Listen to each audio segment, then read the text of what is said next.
इसमें जो सबसे पहला हमको देखना है, नंबर 1, वो है नेस्टेड पीसीआर।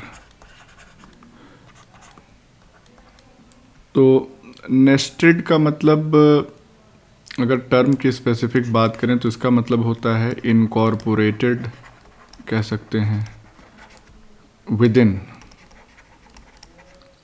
तो क्या चीज़ नेस्टेड है इसमें, सिर्फ हमको उस बात पे यहाँ पे फोकस करना है। तो इसको समझने से पहले कुछ पॉइंट्स इसमें ये हैं कि इसका इस्तेमाल क्यों होता है। तो it is used to increase the specificity of DNA amplification, यानी कि जो टारगेट सीक्वेंस हम एम्प्लीफाई कर रहे हैं वो स्पेसिफिकली वो टारगेट सीक्वेंस ही एम्प्लीफाई हो, इस चीज़ को और ज़्यादा सेंसिटिव बनाने के लिए ये टेक्निक यूज़ होती है। तो इस टेक्निक को समझने के लिए हम सिंपली डायग्राम की हेल्प लेंगे।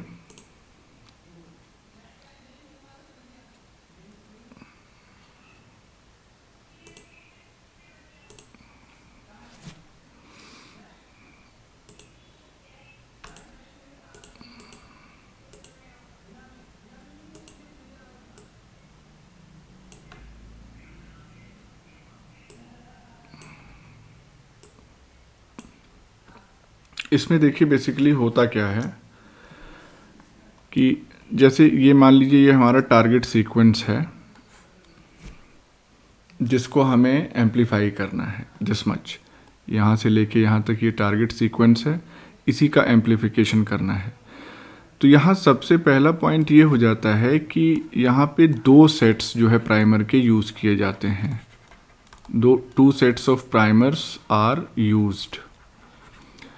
तो इसमें जो पहला सेट है, फर्स्ट पेयर या फर्स्ट सेट है प्राइमर्स का, वो क्या करेगा, वो इस टारगेट सीक्वेंस में स्पेसिफिक साइट जहाँ के लिए ये प्राइमर डिज़ाइन होगा वहाँ पे जाके ये दोनों फॉरवर्ड और रिवर्स प्राइमर्स जो है वो बाइंड करेंगे। अगर यहाँ पे इनका नाम भी लिख दें, this is the forward primer and this is reverse primer. तो ये दोनों मिलके एक सेट बनाते हैं, जाके बाइंड करेंगे, एम्प्लीफिकेशन होगा। तो जो फर्स्ट पेयर जो प्राइमर्स का होता है उसको हम एक्सटर्नल प्राइमर्स कहते हैं। क्यों कहते हैं अभी क्लियर होगा। तो फाइनली हमको पीसीआर प्रोडक्ट यहाँ पे मिल जाएगा। वही 3 स्टेप्स होंगे। अब ये जो प्रोडक्ट हमको मिला, इस प्रोडक्ट को फिर से सेकंड पीसीआर रिएक्शन में इस्तेमाल करते हैं। तो सेकंड पीसीआर यहाँ पे कर रहे हैं, नेक्स्ट साइकिल का पूरी नेक्स्ट रिएक्शन सेटअप करते हैं और यहाँ पे फिर से दूसरा पेयर प्राइमर्स का इस्तेमाल करते हैं, सेकंड पेयर या सेकंड सेट ऑफ प्राइमर इस्तेमाल करते हैं। अब ये जो सेकंड पेयर है या सेकंड सेट है प्राइमर का, इनकी खासियत ये होती है कि दे लाई within the first set। तो इसका मतलब क्या हो गया कि पहला सेट जो था प्राइमर का, सपोज करिए ये एक प्राइमर है, दूसरा सेट जो प्राइमर का तैयार होगा वो इसी के अंदर का ही ये होगा सीक्वेंस। तो इससे फ़ायदा क्या है। तो हो सकता है कि ये यहाँ से इस पॉइंट से शुरू होकर यहाँ ख़त्म हो जा रहा हो या बीच से शुरू होकर इधर ख़त्म हो जा रहा हो। तो इसका मतलब ये हुआ कि सेकंड पेयर जो प्राइमर्स का है वो पहले ही सेट ऑफ प्राइमर्स के अंदर का ही सीक्वेंस होगा।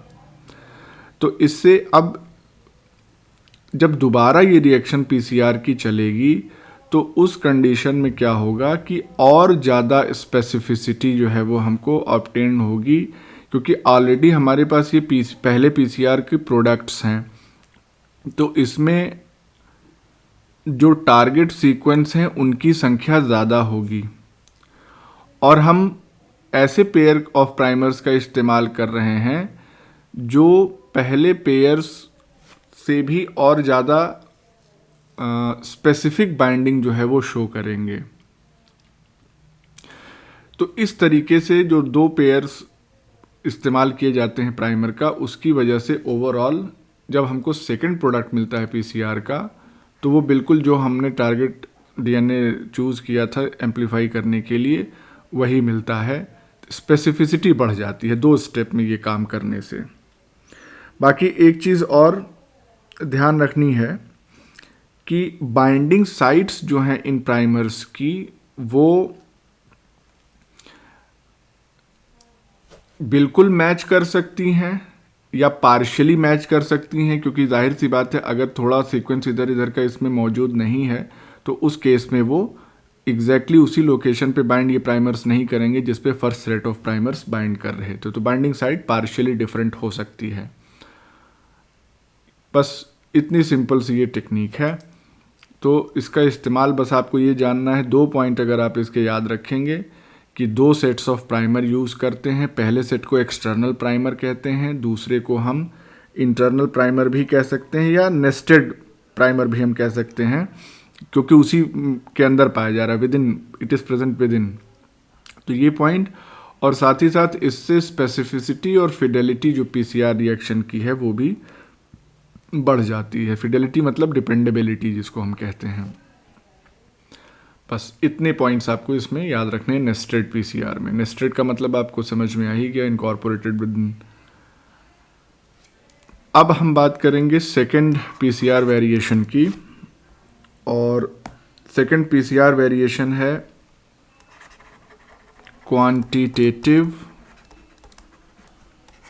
Real time PCR.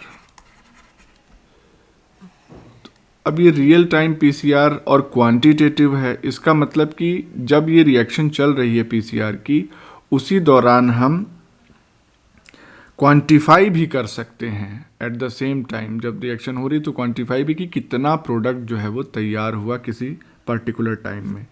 तो इसका मतलब कि इसका इस्तेमाल कब करते हैं? It is used to amplify, जाहिर है पीसीआर है तो एम्पलीफिकेशन होगा, and simultaneously quantify a target DNA molecule।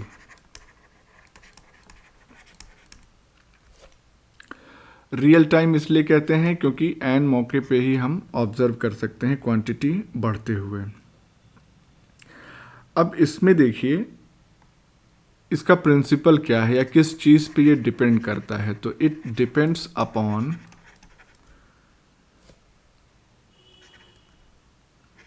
Detection and quantification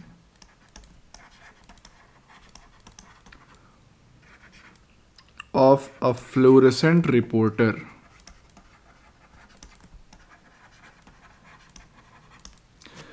कि किसी फ्लोरेसेंट रिपोर्टर की मौजूदगी से पता चलता है हमको कि कितना प्रोडक्ट किसी पर्टिकुलर टाइम में बन रहा है या बनता चला जा रहा है। तो उस फ्लोरेसेंट रिपोर्टर को एक्चुअली डिटेक्ट और क्वांटिफाई किया जाता है, जिससे हमको अमाउंट ऑफ डीएनए भी पता चलता चला जाता है। अब ये जो फ्लोरेसेंट रिपोर्टर्स होते हैं ये बेसिकली क्या होते हैं? तो they are dyes, fluorescent dyes, जाहिर सी बात है दे आर फ्लोरेसेंट डाइज। जैसे कि एक एग्जाम्पल है SYBR ग्रीन। अब ये जो डाई है ये किससे बाइंड करता है? It binds to minor groove of double stranded DNA only.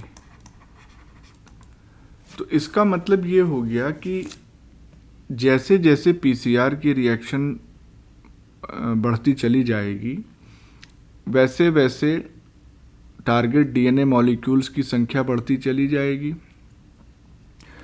और डीएनए मॉलिक्यूल जो डबल स्ट्रैंडेड है, तो डबल स्ट्रैंडेड मॉलिक्यूल की संख्या जैसे जैसे बढ़ती चली जाएगी, उन डबल स्ट्रैंडेड डीएनए मॉलिक्यूल्स के माइनर ग्रुप से ये जो फ्लोरेसेंट डाई है वो अटैच होती जाएगी, और जब अटैच होती है तो उस दौरान ये फ्लोरेसेंस ज़्यादा देती है एज़ कम्पेयर टू जब अनबाउंड है।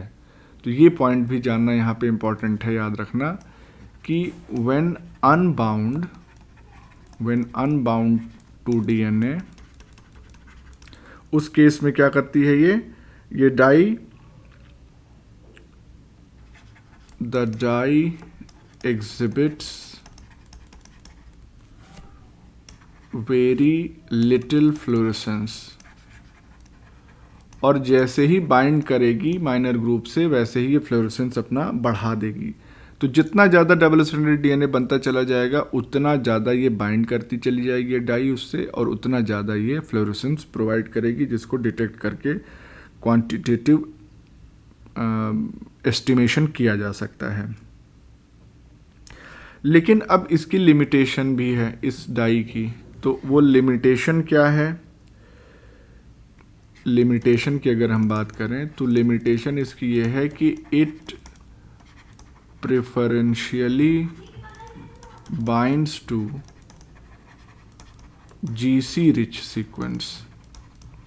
तो अगर कोई ऐसा टारगेट सीक्वेंस है हमारे पास जहाँ पे जीसी कंटेंट बहुत कम है, तो उसका एम्प्लीफिकेशन सिग्नल बहुत क्लियर नहीं मिलेगा, उसको क्वांटिफाई करना बहुत एक्यूरेट नहीं रह जाएगा। साथ ही साथ एक लिमिटेशन तो इसकी ये हो गई। दूसरी लिमिटेशन इसकी, लिमिटेशंस कर दें यहाँ पे, दूसरी लिमिटेशन इसकी ये है कि ये तो मॉनिटर ये कर सकता है कि टोटल डबल स्ट्रैंडेड मॉलिक्यूल्स कितने हैं, लेकिन क्या हमारा टारगेट डीएनए जिसको हमको एम्प्लीफाई करना है वही एम्प्लीफाई हो रहा है, यानी कि स्पेसिफिक टारगेट सीक्वेंस डिटेक्शन नहीं है इसका। कोई भी डीएनए मॉलिक्यूल होगा तो उसके डबल स्ट्रैंडेड फॉर्म में होगा तो उसके माइनर ग्रुप से ये जाके बाइंड कर जाएगी। तो अगर नॉन टारगेट सीक्वेंस भी एम्प्लीफाई हो रहा है तो वो भी हमको ऐसे नज़र आएगा कि हाँ क्वांटिटी तो बढ़ रही है। तो ये भी एक इसकी लिमिटेशन है। तो क्या है कि can not distinguish between different sequences, क्योंकि बाइंडिंग जनरल है इसकी ना, किसी भी डबल स्ट्रैंडेड डीएनए से ये बाइंड कर जाएगी। तो अब इस लिमिटेशन को रिमूव करने के लिए फिर क्या इस्तेमाल किया जाता है, यानी कि टू ओवरकम दिस लिमिटेशन, फिर इस्तेमाल किया जाता है सीक्वेंस स्पेसिफिक फ्लोरेसेंट प्रोब कह लें उसको। प्रोब इसलिए कह रहे हैं क्योंकि उसमें भी सीक्वेंस पाया जाता है। इज या आर यूज्ड, और इसमें ये जो सीक्वेंस स्पेसिफिक फ्लोरेसेंट प्रोब है इसमें हमारे पास एक एग्जाम्पल है, फॉर एग्जाम्पल टाकमैन प्रोब। अब ये जो टाकमैन प्रोब है वो बेसिकली होता क्या है, तो इसको भी थोड़ा सा हम यहाँ पे इसको मेंशन कर दे रहे हैं। टाकमैन प्रोब जो है इसमें 3 कंपोनेंट्स होते हैं, हैज़ 3 कंपोनेंट्स। पहला जो इसमें कंपोनेंट होता है वो होता है a short wavelength fluorophore at one end. दूसरा इसका जो कंपोनेंट या एलिमेंट होता है अ स्पेसिफिक सीक्वेंस, किसके लिए स्पेसिफिक, टू टारगेट डीएनए, यानी कि इसको भी डिज़ाइन किया जाएगा, हर एक डीएनए के लिए अलग अलग टाकमैन प्रोब डिज़ाइन होगा। और जो तीसरा एलिमेंट इसका है वो है अ क्वेंचर एट अदर एंड। अब ऐसे कुछ समझ में नहीं आ रहा होगा, सिंपली इसका अगर हम डायग्राम एक बना दें तो जैसे इस तरीके का है कुछ, एक एंड पे इसके ये है और दूसरे एंड पे ये।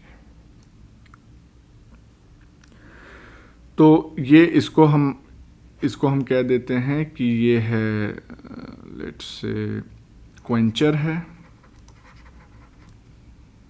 और ये ब्लू वाला ये जो है ये क्या है, ये फ्लोरोफोर है, और ये जो है स्पेसिफिक सीक्वेंस है। तो ये हो गया टैकमैन प्रोब की डिज़ाइन। अब ये वर्क कैसे करता है और इससे कैसे हम सीक्वेंस स्पेसिफिक मैनर में रियल टाइम क्वांटिफिकेशन कर सकते हैं ड्यूरिंग पीसीआर, इसको जानने से पहले क्वेंचर क्या चीज़ होती है वो भी आप जान लें तो ज़्यादा सही रहेगा।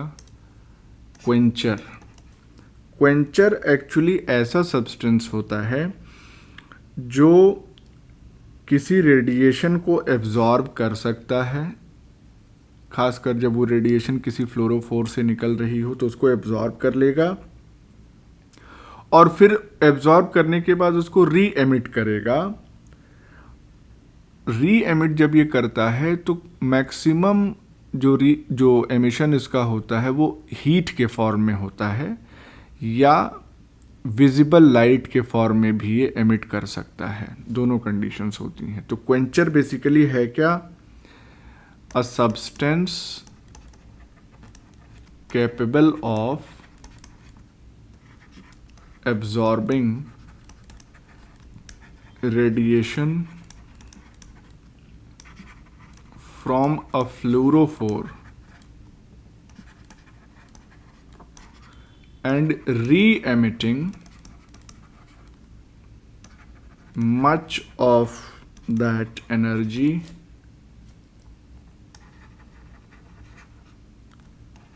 as either heat, और उस केस में हम उसको क्या कहेंगे, डार्क क्वेंचर, क्योंकि हीट दिखती तो है नहीं, या विजिबल लाइट के फॉर्म में एनर्जी को रिलीज कर देता है, उस केस में हम इसको कहते हैं फ्लोरेसेंस क्वेंचर।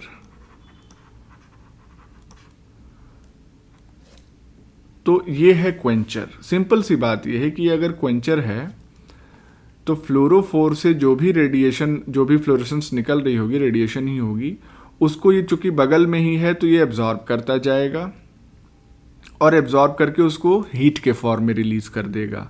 तो जब तक ये क्वेंचर इस फ्लोरोफोर के पास है, बिल्कुल नज़दीक है, तब तक इस फ्लोरोफोर का जो फ्लोरेसेंस है वो बाहर ज़्यादा नहीं निकल पाएगा और उसको ये क्वेंचर ट्रैप करता रहेगा और उसको बार बार हीट एनर्जी में कन्वर्ट करता रहेगा। या विजिबल लाइट अगर हम कहें तो ये फ्लोरोफोर जो भी होगा, जो अपना स्पेसिफिक कलर देना चाह रहा है वो नहीं दे पाएगा, visible light white light type का नज़र आएगा।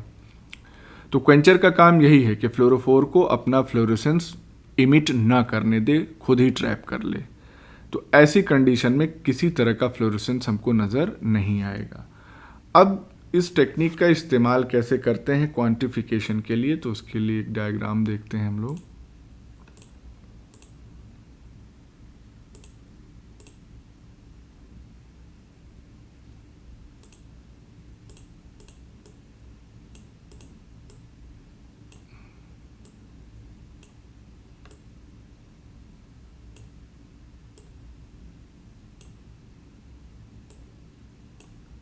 इसमें अब ध्यान से देखिए कि इसमें बेसिकली हो क्या रहा है। ये नॉर्मल पीसीआर जो स्टार्ट हो रहा है, तो ये टैग पॉलीमरेज है हमारा। अब ये जो हमारा टारगेट सीक्वेंस है,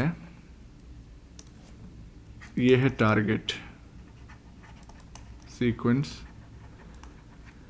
इस टारगेट सीक्वेंस के इस इलाके के लिए ये स्पेसिफिक प्रोब है, टैकमैन प्रोब जो है, इसका ये बीच में जो सीक्वेंस है, it is specific to this region of the target sequence. तो ये प्रोब यहाँ पे बाइंड कर जाएगा क्योंकि इस सीक्वेंस की स्पेसिफिसिटी हो गई। अब ये टैग पॉलीमरेज इधर और इधर दोनों स्ट्रैंड पे ये कर रहा है काम। जब ये टैग पॉलीमरेज इस प्रोब के पास पहुंचेगा तो उस केस में क्या होगा कि टैग पॉलीमरेज देखेगा कि छोटा सा क्या सीक्वेंस यहाँ पे जुड़ा हुआ है, तो उस समय इस टैग पॉलीमरेज की जो 5 प्राइम 3 प्राइम एक्सोन्यूक्लियस एक्टिविटी है वो शुरू हो जाएगी, और उसके चलते ये जो छोटा सा सीक्वेंस प्रोब का है उसको ये डिग्रेड कर देगा।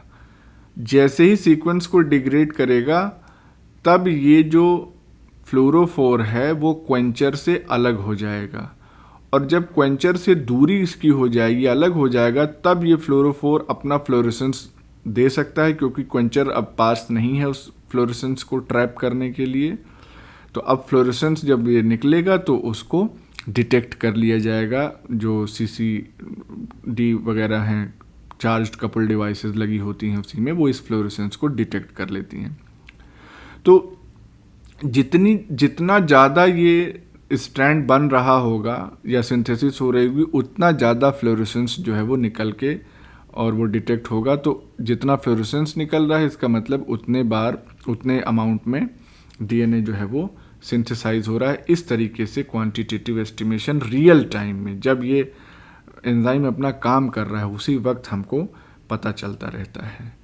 तो ये डिस्क्रिप्शन यहाँ पे लिखा हुआ है, जो बातें हमने बताई हैं वही चीज़ें हैं डिस्क्रिप्शन में।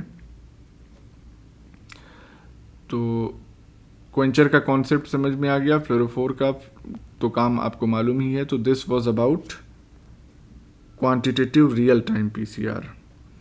अब इसके बाद हम बात करते हैं जो तीसरा टाइप है, यानी कि RT-PCR। तो RT-PCR मतलब कि रिवर्स ट्रांसक्रिप्शन PCR, तो जान ही रहे हैं। इसमें बेसिकली क्या होता है, इसका क्यों इस्तेमाल किया जाता है, तो it is used to amplify, isolate और identify a known sequence from a cellular or tissue RNA। तो हमारे पास अगर RNA सैंपल मौजूद है तो उस RNA सैंपल से हम क्या कर सकते हैं, DNA की सिंथेसिस करके और फिर उसको एम्प्लीफाई करके आइसोलेट कर सकते हैं। तो ये बेसिकली RNA के लिए ही यूज़ होता है। जैसे कोरोना आया था तो उसमें चूँकि जीनोम ही उसका RNA का था, तो उसमें RT-PCR टेक्निक बहुत यूज़ हो रही थी। तो क्या होता है इसमें बेसिकली कि सबसे पहले यहाँ पे होता है reverse transcription. Transcription is performed, जिससे क्या होता है कि जो RNA है वो cDNA में कन्वर्ट हो जाता है। और ये जो रिवर्स ट्रांसक्रिप्शन की एक्टिविटी है इसको परफॉर्म करने के लिए स्पेसिफिक पॉलीमरेजेस का इस्तेमाल किया जाता है। तो ये कौन परफॉर्म करता है, परफॉर्म्ड बाय, जैसे यहाँ पे स्पेसिफिक एग्जांपल हम ले लें, TTH पॉलीमरेज। अब इसकी खासियत क्या है कि ये जो एंजाइम है TTH पॉलीमरेज, ये बेसिकली इसकी दोनों एक्टिविटी होती है। मतलब it has both intrinsic reverse transcriptase and thermostable DNA dependent DNA polymerase activity. अब इतना लंबा नाम लिखने की ज़रूरत तो नहीं थी, वैसे तो डीएनए डिपेंडेंट डीएनए पॉलीमरेज ये तो जनरल टर्म है। तो कुल मिला के इसकी रिवर्स ट्रांसक्रिप्टेज और पॉलीमरेज दोनों एक्टिविटीज़ इस पॉलीमरेज के अंदर पाई जाती है, टीटीएच पॉलीमरेज, जो कि कहाँ से ऑब्टेन्ड होता है, कहाँ से मिलता है, from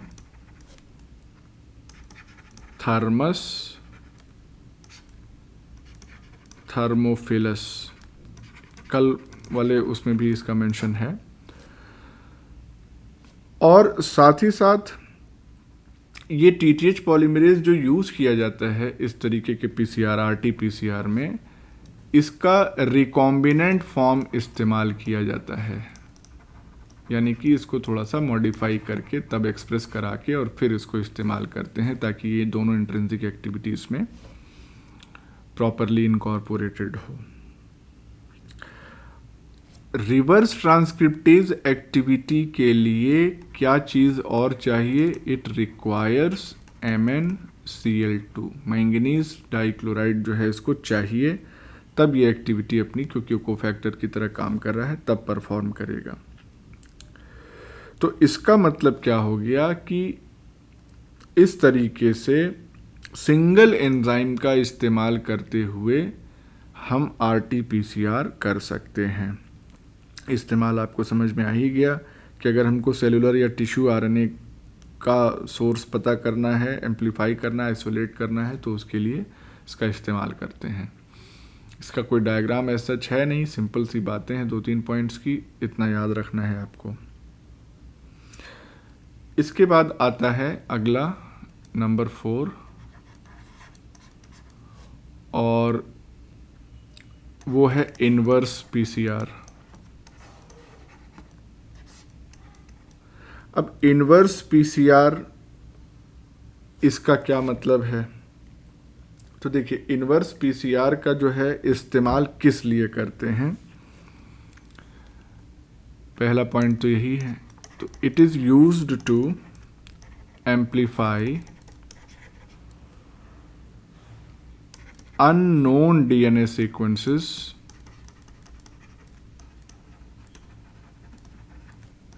which flank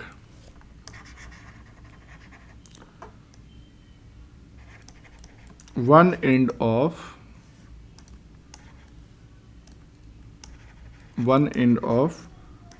a known DNA sequence for which no थोड़ा सा इसको हम अभी डायग्राम से बस बता दे रहे हैं। For which no primers are available. देखिए, सिंपली इसको समझने की कोशिश करते हैं।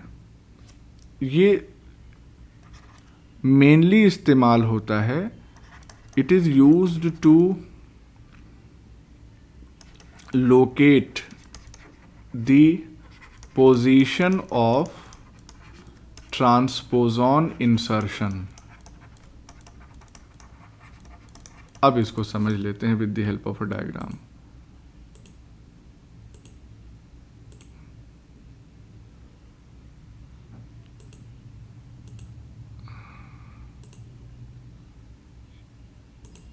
तो ये है डायग्राम। अब इसमें ध्यान से देखते हैं।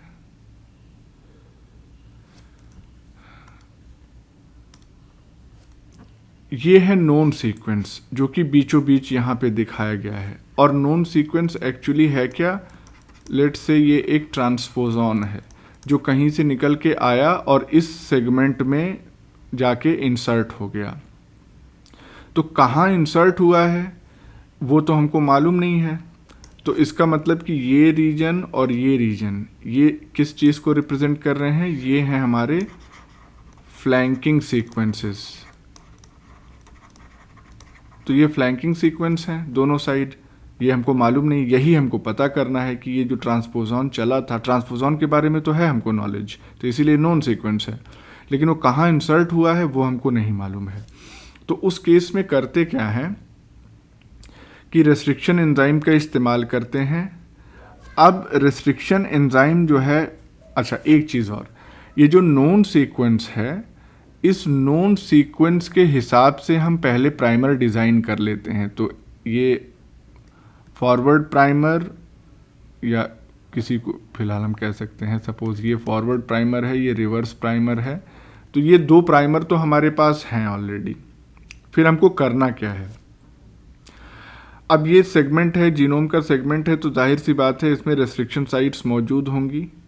हमको सीक्वेंस नहीं पता, रेस्ट्रिक्शन साइट इन्फॉर्मेशन तो पता है, और वो डाइजेस्ट करके ट्रायल एंड एरर से भी पता लगा लेते हैं। फिर डाइजेशन किया रेस्ट्रिक्शन एंजाइम से, तो क्या हो गया कि बाकी जो जीनोम है, जीनोम का पोर्शन, उससे अलग हो गया ये सेगमेंट। इसके बाद डीएनए लाइगेज का इस्तेमाल करते हैं, तो डीएनए लाइगेज यहाँ पे इस्तेमाल हो रहा है, जिसकी हेल्प से सेल्फ लाइगेशन, अब दोनों तरफ क्या है, ये स्टिकी इन बन जाएंगे, जनरली ऐसे ही रेस्ट्रिक्शन एंजाइम यूज़ करते हैं। तो ये स्टिकी इंट्स जो हैं वो आपस में फ्यूज़ कर गए और एक सर्कुलर डबल स्ट्रैंडेड हमको डीएनए मॉलिक्यूल मिल गया। इसके बाद ऐसा रेस्ट्रिक्शन एंजाइम यूज़ करते हैं जो यहाँ पे कट लगाए, यानी नोन सीक्वेंस के बीच में कट लगाए।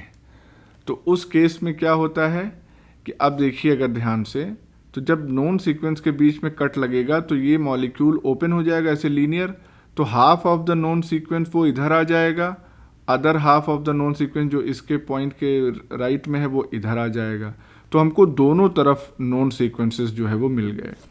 अब इस केस में क्या होगा कि यहाँ अगर डायरेक्शन हम ध्यान से देखें प्राइमर्स की, तो वो डायरेक्शन वापस से अगर हम फिर से रीड्रॉ करें तो इस तरीके से कुछ हमको डायरेक्शन ये मिलेगी। तो कहने का मतलब ये है कि यहाँ पे इनसाइड आउट जा रहे थे प्राइमर, लेकिन ये इतना डाइजेशन और लाइगेशन करने के बाद अब आउटसाइड इन, यानी कि जो नॉर्मल तरीका होता है पीसीआर का, उस तरीके से ये प्राइमर अब बिहेव करना शुरू कर देंगे। तो इससे हमको क्या पता चल जाएगा, अब ये जब ये पूरा निकल के आ जाएगा प्राइमर, हमको अगर नहीं भी पता है इस पर्टिकुलर साइट का सीक्वेंस इंफॉर्मेशन, तो जितना पता है उसका इस्तेमाल करते हुए ही हम दो प्राइमर ऐसे डिज़ाइन करेंगे जिसकी वजह से बाद में ये अननोन जो फ्लैंकिंग सीक्वेंस है वो भी अब यहाँ पे आसानी से एम्पलीफाई हो जाएगा, जस्ट लाइक नॉर्मल पीसीआर। तो इन्वर्स पीसीआर इसको इसीलिए कह रहे हैं कि इनिशियल और फाइनल जो डायरेक्शन है प्राइमर्स की वो ऑपोजिट हो जाती है, और शुरुआत में भी मतलब इनसाइड आउट डायरेक्शन में काम होता है, जबकि बाद में नॉर्मल पीसीआर की तरह। तो इसमें एक और है टच डाउन पीसीआर, उसको खैर बता देंगे। उसके अलावा रेस, आरएपीडी, एएफएलपी, आरएफएलपी, ये सारे टेक्निक्स हैं जो we will cover in the next lecture.